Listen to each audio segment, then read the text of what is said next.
The dust of the high desert settled on everything, a fine red powder that clung to despair. It coated Mei Ling's tongue, gritted in her eyes, and settled deep in the worn fabric of her tunic. It was the color of her shame.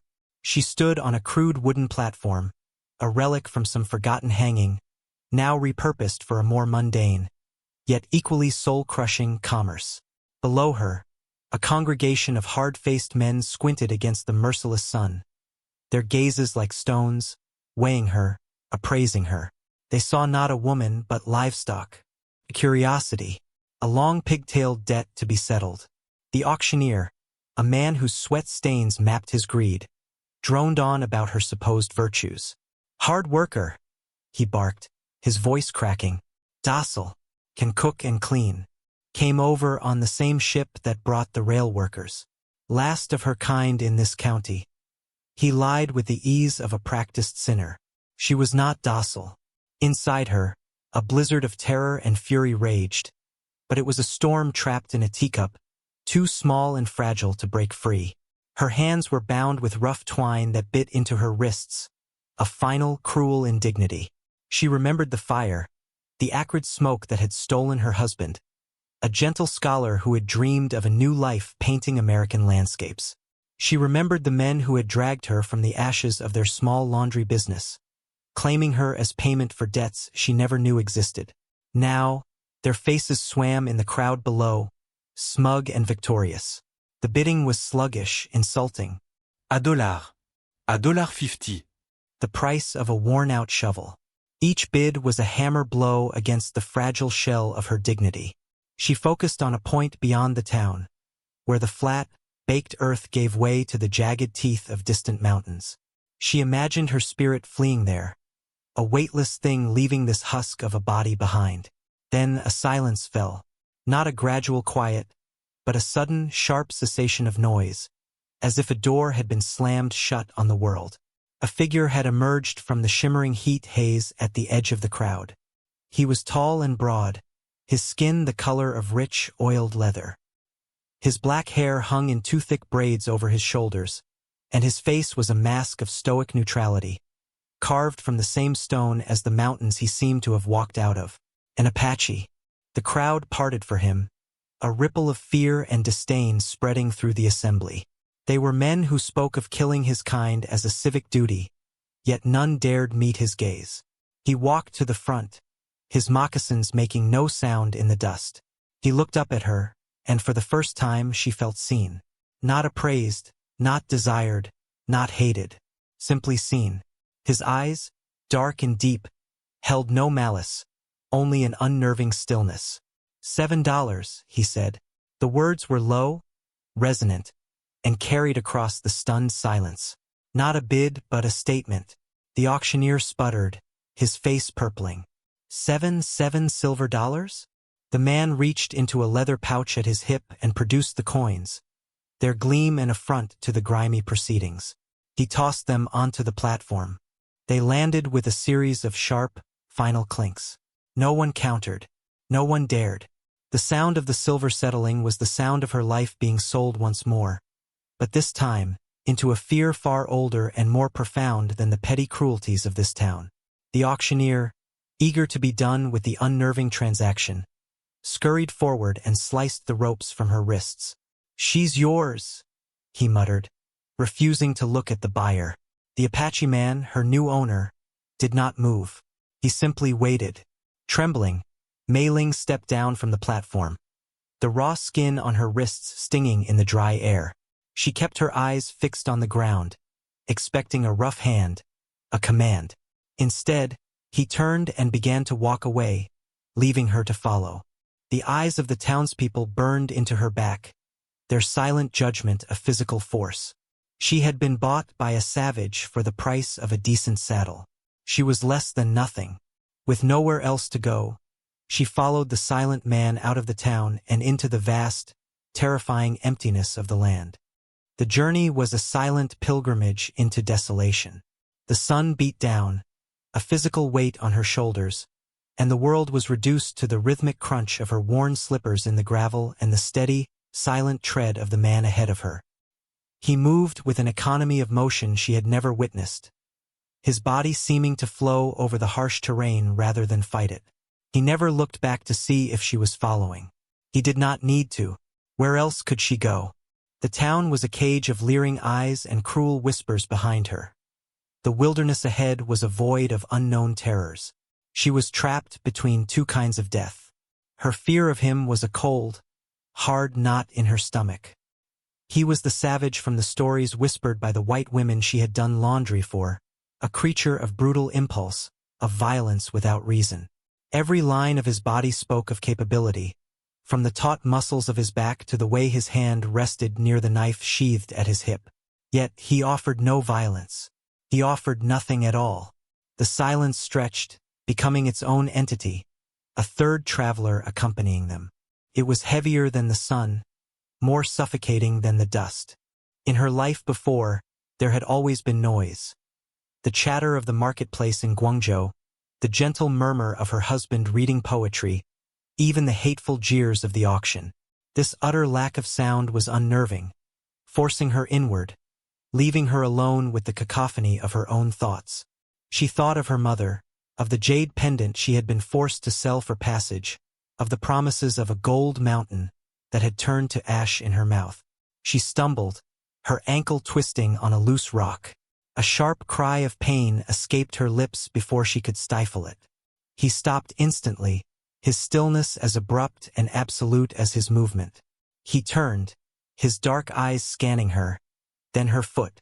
She froze, expecting anger, impatience. Instead, he walked to a sparse, thorny bush, broke off a sturdy branch, and with a few deft movements of his knife, stripped it of its lesser limbs, smoothing the top into a handle. He walked back and held it out to her. A walking stick.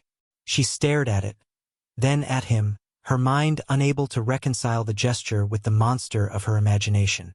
Hesitantly, she took it. Her fingers brushed his, and his skin was warm, alive.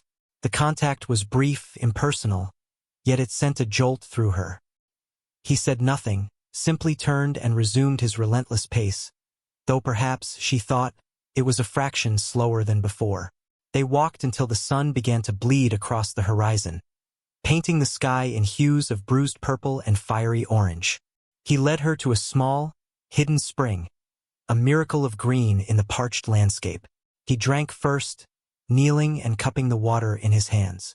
Then he gestured for her to drink. The water was cold and sweet, the most precious thing she had ever tasted.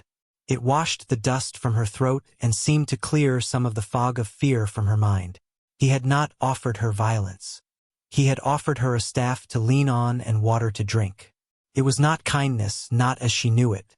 It was a kind of detached provision, the way a man might care for a horse he needed to carry him on a long journey. And yet, it was more consideration than she had been shown by any man in months. As darkness fell, bringing a chill to the desert air, he built a small fire. He was a master of it, conjuring flame from nothing but a drill and dry tinder.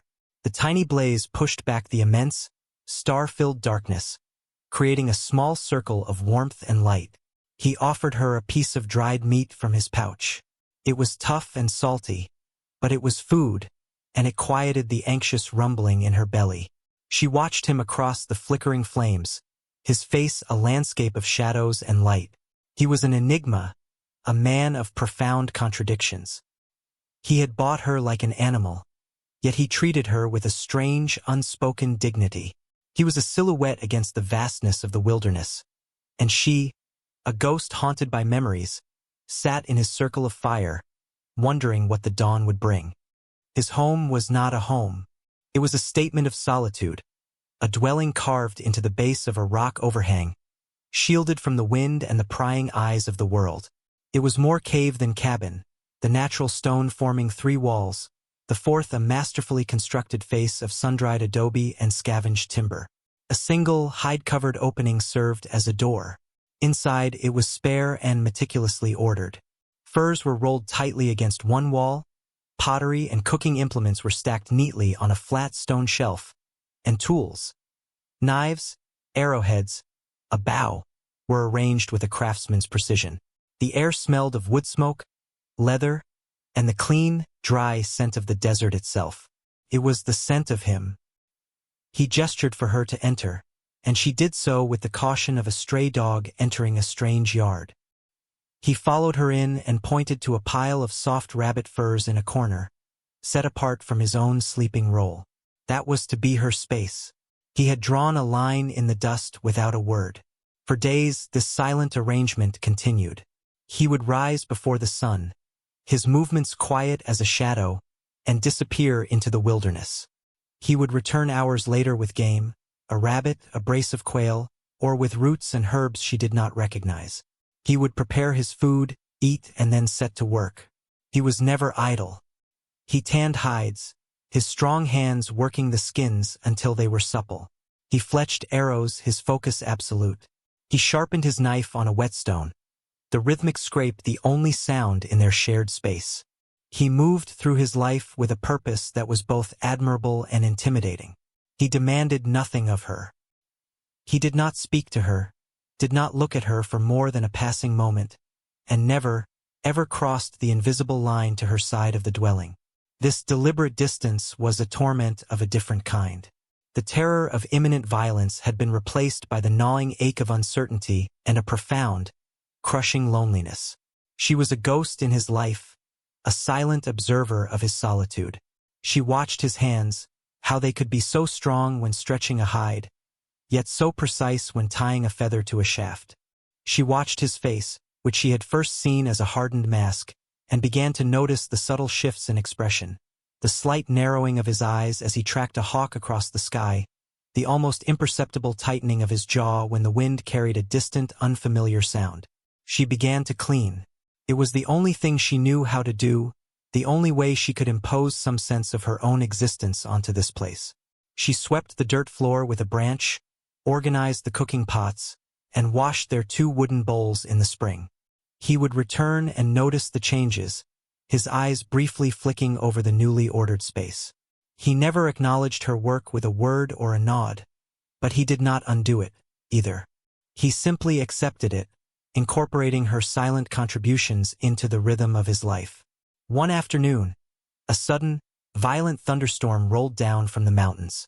The sky turned a bruised, angry gray, and the wind howled through the canyons. Rain came in blinding sheets, turning the dry earth to mud.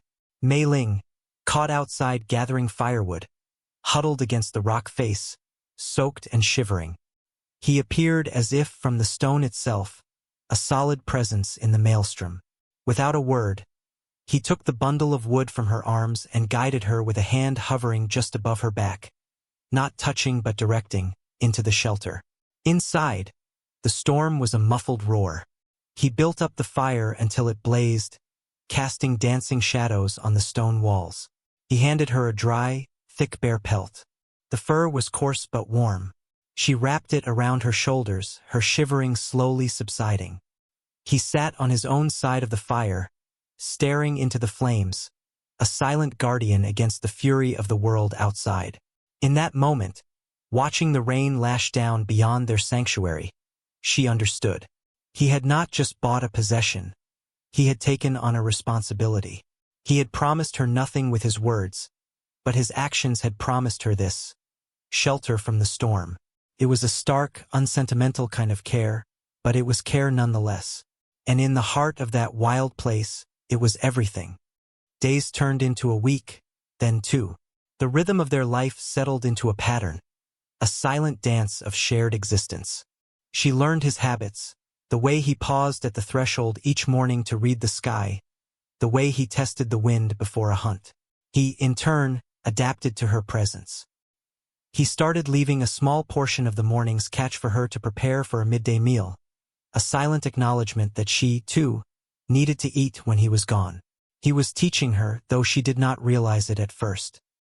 He would leave a particular type of root on her sleeping fur, and she would later see him digging for more of the same. He would leave a sprig of a pungent herb on the cooking shelf, and she would find its sharp, clean flavor balanced the gaminess of the rabbit stew. He was showing her how to survive in this place, how to read its subtle language of sustenance and danger. One afternoon, He returned from a hunt and laid a freshly killed rabbit on the flat stone outside their dwelling.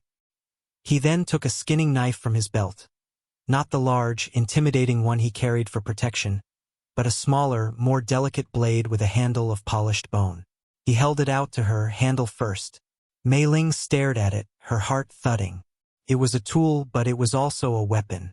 His eyes held hers, his expression unreadable. This felt like a test, but she could not discern its meaning. Was he trusting her, or was he commanding her? Her hands, which had once practiced the delicate art of calligraphy, were now calloused and clumsy. But they were the only hands she had. She took the knife. The bone was smooth and cool against her palm. She looked from the knife to the rabbit, its lifeblood staining the stone. She had cooked meat before, but always it had come from a butcher, clean and impersonal. This was different. This was the raw, unvarnished truth of survival. Her first attempts were a gruesome mess. Her movements were hesitant, her cuts clumsy. She tore the delicate skin and struggled to separate it from the muscle beneath. Frustration and shame burned in her cheeks. She was failing. She expected him to take the knife away, to push her aside and do it himself with his frustrating efficiency. He did not. He watched, his silence a heavy cloak. Then he knelt beside her. He did not take the knife. Instead, he used his own hand to guide hers, his fingers gently closing over her own. His touch was firm, instructive. He angled the blade, showing her how to find the membrane between skin and flesh, how to use the tip to sever tendons with minimal effort. He guided her through the entire process, his silent instruction more effective than any words could have been. When it was done, her hands were covered in blood, but the rabbit was cleanly dressed. She looked up at him, her breath catching in her throat. His face was inches from hers. She could see the faint lines etched by sun and time around his eyes. He let go of her hand and gave a single, almost imperceptible nod. It was not praise. It was acknowledgement. You have done the work. In that moment, something inside her shifted. The knife no longer felt like just a tool or a weapon. It felt like an extension of her own will. She had taken a life to sustain her own. She had performed a necessary, brutal act and had not flinched. She had been tested, and she had not been found wanting.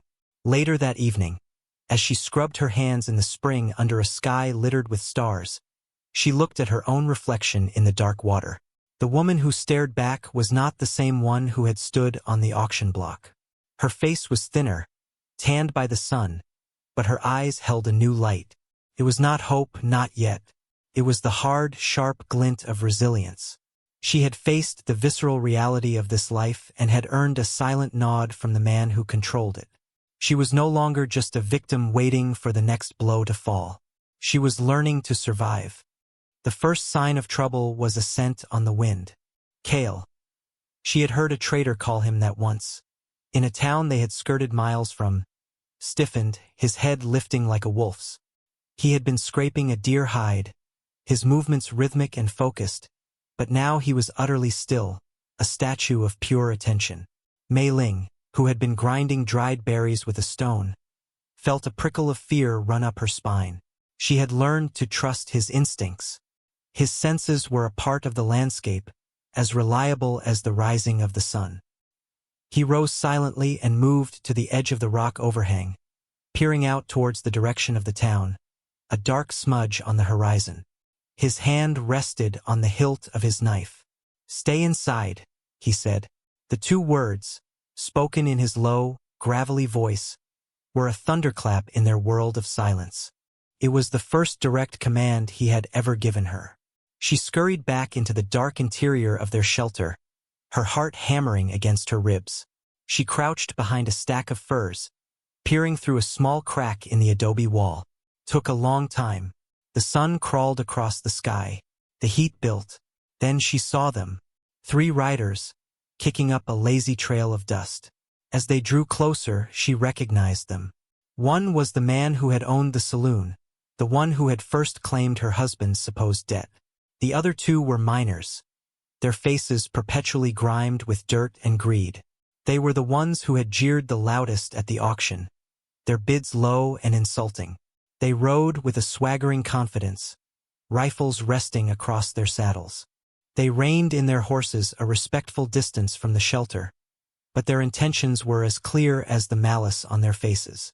"We've come for what's ours, savage," the saloon owner called out. His voice was thick with whiskey and false bravado. Cale did not answer. He simply stood in the open, his arms loose at his sides, a sentinel guarding his home. He looked small against the vast backdrop of the canyon, but his presence seemed to fill the space, to warp the air around him. "That China woman," the man spat. "She's town property. You had no right." "I paid," Cale said. His voice was flat, devoid of emotion. It seemed to infuriate the other man more than any argument would have. "You paid $7. That's a joke. We're here to take her back. We'll even be generous. We'll let you keep your silver." The men laughed, a harsh, ugly sound that echoed off the rock walls. They started to dismount, their movements slow and deliberate, a clear threat. Meilinge's breath hitched. This was it. The moment she had been dreading since the day he bought her. The outside world, with all its casual cruelty, had found her. She looked at Cale's back, at the calm, straight line of his spine. He was one man against three, and they were armed with rifles. She felt a wave of hopeless despair. She was a curse. She had brought this violence to his door, to the one place she had felt a flicker of safety. The men spread out, flanking him. The saloon owner drew a pistol from his belt, its metal glinting menacingly in the sun. "Last chance, Apache. Hand her over and we ride out. We don't, and we'll burn this whole nest down around you." Cale remained silent, his eyes moving slowly, tracking each man. He was not looking at their guns. He was looking at their feet, their hands, their eyes. He was reading them, calculating.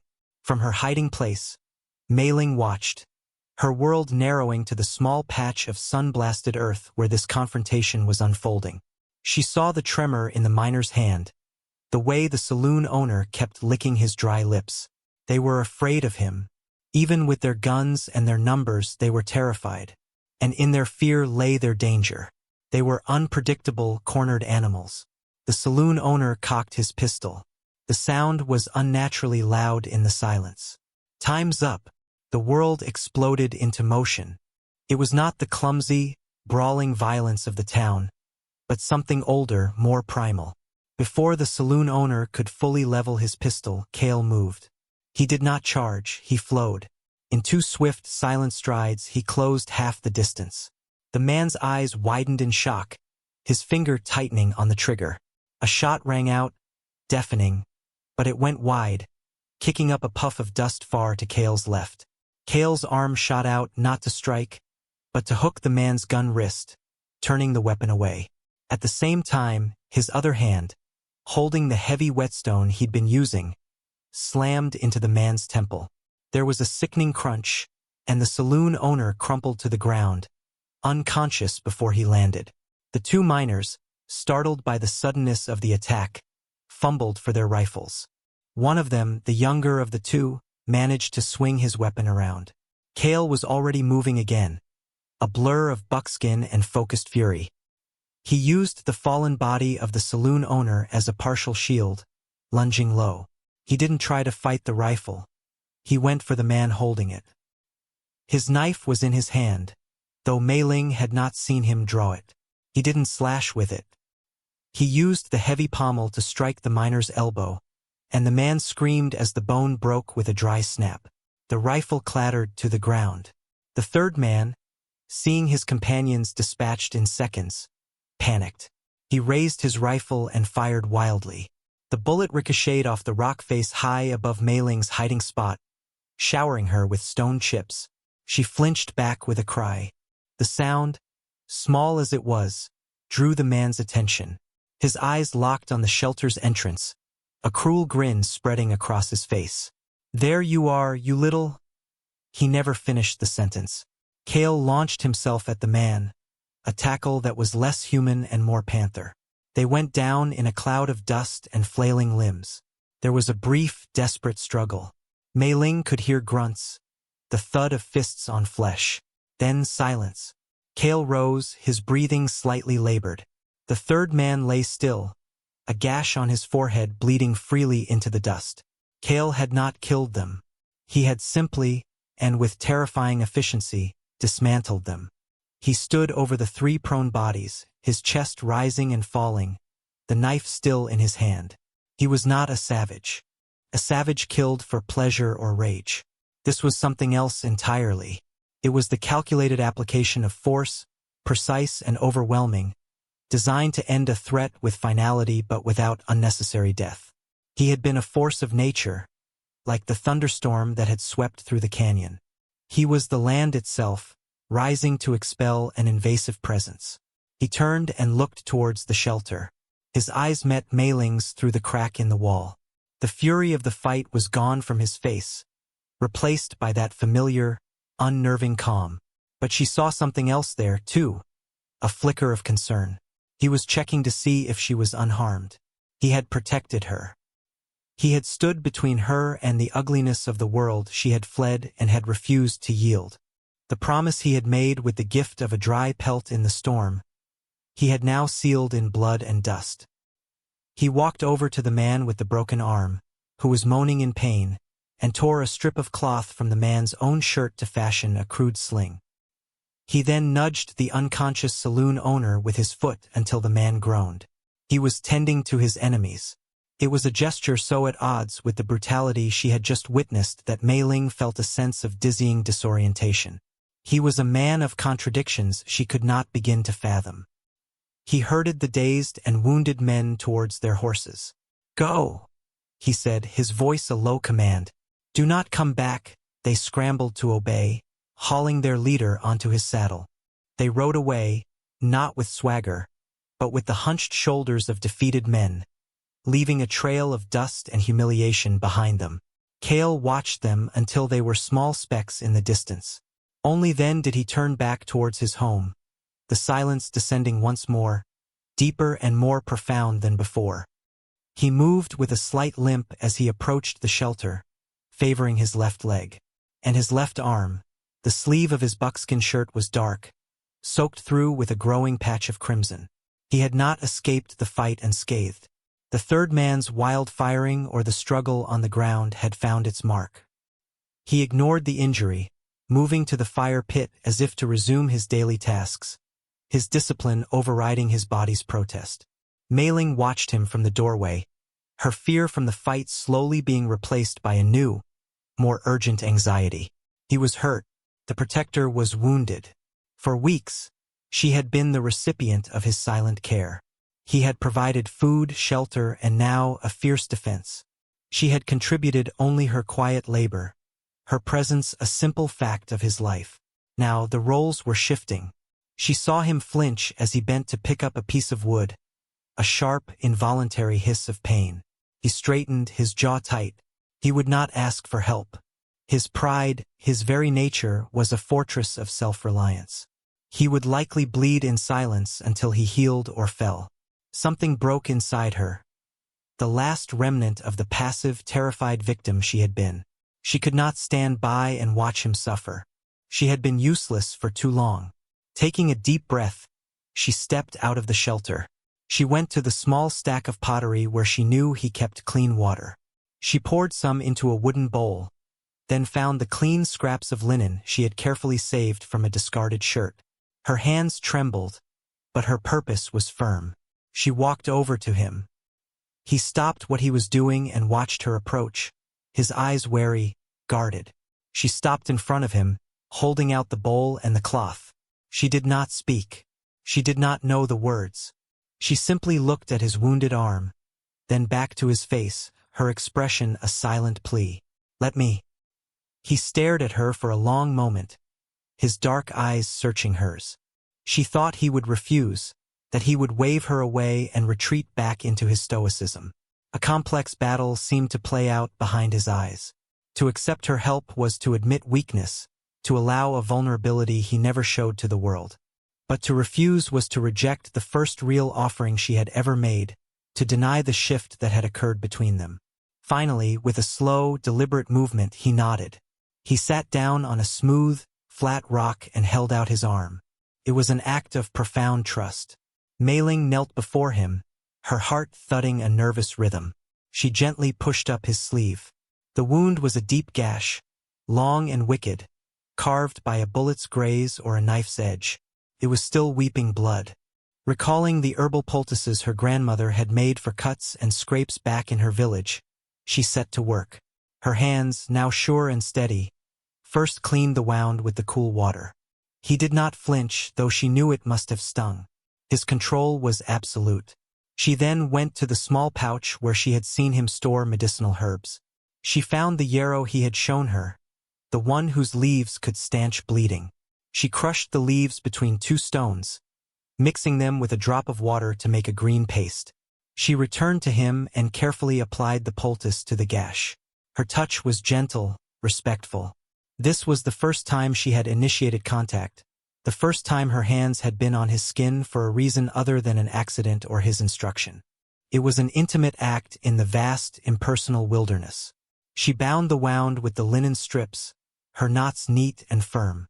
As she tied the final one, her fingers brushed against the warm, strong skin of his forearm. The world seemed to fall away, leaving only the 2 of them in the quiet afternoon, bound by this act of care. She had tended to him. She had repaid his protection with her healing. When she was finished, she looked up and met his gaze. The distance was gone from his eyes. In its place was something new, something raw and unguarded. It was not gratitude, not precisely. It was a form of acknowledgement, deeper than the simple nod he had given her over the slain rabbit. He had seen her strength. He had accepted her care. In the silence that followed, a new understanding was forged between them, more binding than any spoken word. The wound healed, leaving a pale, thin scar on his arm, a permanent reminder of the day the world had tried to break into their sanctuary. The incident, far from shattering their quiet existence, had tempered it, burning away the last vestiges of her fear and his distance. A new equilibrium settled over them, one of a partnership born of necessity and sealed by mutual respect. Their communication remained largely unspoken, but it was no longer a language of command and obedience. It became a fluid dialogue of gestures, shared glances, and anticipated needs. When he returned from a hunt, she would have water warming over the fire to wash with. When she worked to scrape a hide, he would leave a sharper tool by her side without a word. They were 2 parts of a single, functioning whole. She began to find a strange beauty in the harshness of the land she had once feared. Kale, through his silent tutelage, taught her to see it through his eyes. He would point out the delicate, bell-shaped flowers that bloomed for a single day after a rare rain. He showed her how the light at dawn painted the canyon walls in strokes of gold and rose. He taught her to identify the constellations he used to navigate in the moonless dark, giving them names in his own tongue, the sounds soft and lyrical. She, in turn, brought a different kind of life to their dwelling. Using clay from a stream bed, she fashioned 2 new cups, shaping them with a grace her hands had not forgotten. She decorated them with a simple, incised pattern of a mountain range, a quiet homage to their shared world. When he saw them, he picked one up, his rough thumb tracing the delicate lines. He looked at her, and for the first time, she saw the ghost of a smile touch the corners of his mouth. It was a fleeting, barely there expression, but it filled her with a warmth that had nothing to do with the fire. She began to feel a sense of ownership, not of the place but of her own life within it. Her resilience was no longer a desperate, clenched-jaw survival. It was becoming a quiet strength, a deep-rooted sense of self. The woman who had been dragged from the ashes of her old life, who had stood trembling on an auction block, was fading. In her place was a woman who knew how to skin a rabbit, how to find water, how to mend a wound, and how to create beauty from mud and fire. One evening, a wolf pack began to howl from the high ridges, their lonely calls echoing through the canyons. The sound had once terrified her, a voice of the savage wild. Now she sat by the fire, listening, unafraid. Kale was there, his presence a solid, reassuring weight beside her. He was carving a piece of wood, the knife moving with hypnotic skill. He was not making a tool or a weapon.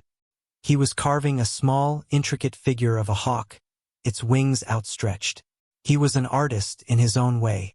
She realized then that they were both survivors of broken worlds. She did not know what horrors had driven him to this solitary existence, what losses he had endured. But she recognized the echo of her own pain in his profound silence, in the fortress he had built around himself. They were two solitary souls who had, by a strange and violent twist of fate, found a way to be solitary together. The world had declared him a savage and her a piece of property. But here, in this small pocket of wilderness, they were simply a man and a woman, building a life from the fragments of what they had lost. The fire crackled, spitting embers into the vast, starry darkness. The wolves sang their song to the moon, and for the first time in a very, very long time, Mei Ling felt something that resembled peace. The peace was broken by the arrival of horses. Not the clumsy, arrogant approach of the miners, but the steady, organized tread of a posse. Mei Ling's heart seized. She recognized the man at their head instantly.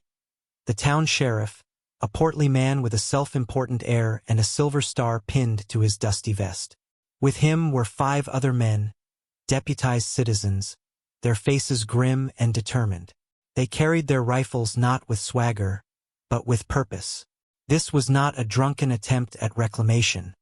This was the law. Kale was outside, reinforcing the adobe wall with a fresh mixture of mud and grass. He did not stop his work as they approached, though she saw his body tense, his movements becoming more deliberate. He finished pressing a handful of mud into a crack before straightening to face them. He wiped his hands on his buckskin leggings, a simple, unhurried gesture of a man on his own land. The sheriff reined his horse to a halt. "Kale," he said, his tone lacking its usual bluster. There was a grudging respect in it. "You caused a real stir. Sent 3 men back to town looking like they'd wrestled a grizzly." Kale said nothing, his face impassive. "Now, I don't care much for Miller and his boys," the sheriff continued, gesturing vaguely back towards the town. "But they filed a complaint. Said you were holding stolen property. We've come to bring her back." He nodded towards the shelter where he knew Mei Ling was hiding. Stolen property. The words were like a physical blow. After all this time, after everything she had learned and become, she was still just an object to be bartered and claimed. A cold dread washed over her. The law was on their side. The piece of paper from the auction was meaningless against the collective will of the town. This time, Kale's strength might not be enough. "She is not property," Kale said. His voice was quiet, yet it carried an immense weight, the authority of a mountain. The sheriff shifted in his saddle. "That ain't for you to decide. She was bought and sold. Now she's to be returned. We don't want bloodshed, Kale. Just give her to us, and we'll leave you be." Mei Ling's mind raced. She could stay hidden. She could let him fight this battle for her, a battle he might not win. It would be a slaughter. He might take some of them with him, but in the end, they would overwhelm him. And she would be dragged back to that town, her fate sealed. The woman she had been would have cowered in the dark, praying for a miracle. But that woman was gone. She had been replaced by someone who had held a knife, who had healed a wound, who had shaped a cup from the earth. A choice presented itself, clear and sharp as a shard of flint. She could be a prize to be fought over, or she could be a person who chose her own ground. She straightened her shoulders, took a deep, steadying breath, and stepped out of the shelter into the harsh sunlight. She did not look at the sheriff or his men. She walked directly to Kale's side. Not behind him as a possession to be guarded, but beside him as an equal. She stood shoulder to shoulder with him, her chin held high, and faced the armed men. Her small act of defiance changed the entire dynamic of the confrontation. She was no longer a hidden object of dispute. She was a woman standing by her choice. The sheriff stared at her, his mouth slightly agape. He had expected a frightened, captive girl. He saw instead a woman whose eyes held no fear, only a calm, unyielding resolve. The men in his posse looked from her to Kale, then back again. They saw 2 people, united and resolute, standing in defense of their home. The sheriff had come expecting to collect property. He was now faced with the prospect of a war. The silence stretched, taut and brittle. The posse exchanged uneasy glances. The clear, simple lines of their mission, to retrieve a piece of property from a lone native, had become hopelessly complicated. Before them stood not a captor and a captive, but a partnership. A fortress of two. Mei Ling could feel the warmth of Kale's body next to hers. A steady, solid presence. She did not look at him, but she felt his silent approval, a sense of rightness in her standing there. She had claimed her place and he had accepted it. The sheriff cleared his throat, his authority visibly faltering. "Ma'am," he began, addressing her directly for the first time. "You understand the situation. You belong in town. We can guarantee your safety." Mei Ling found her voice. It was rusty from disuse, but it was clear and steady. "My safety is here." The words were simple, yet they were the most profound she had ever spoken. They were a declaration of allegiance, of belonging, of choice. They were the sound of her own freedom. The sheriff's face hardened. He was a man accustomed to having his authority obeyed, and this quiet defiance from a Chinese woman and an Apache was an affront to the natural order of his world. "That's not your choice to make," he insisted. "We're not leaving without you." "Then you will not leave," Kale said. It was not a threat. It was a statement of fact, as simple and unchangeable as the sunrise. He had not moved, had not reached for a weapon.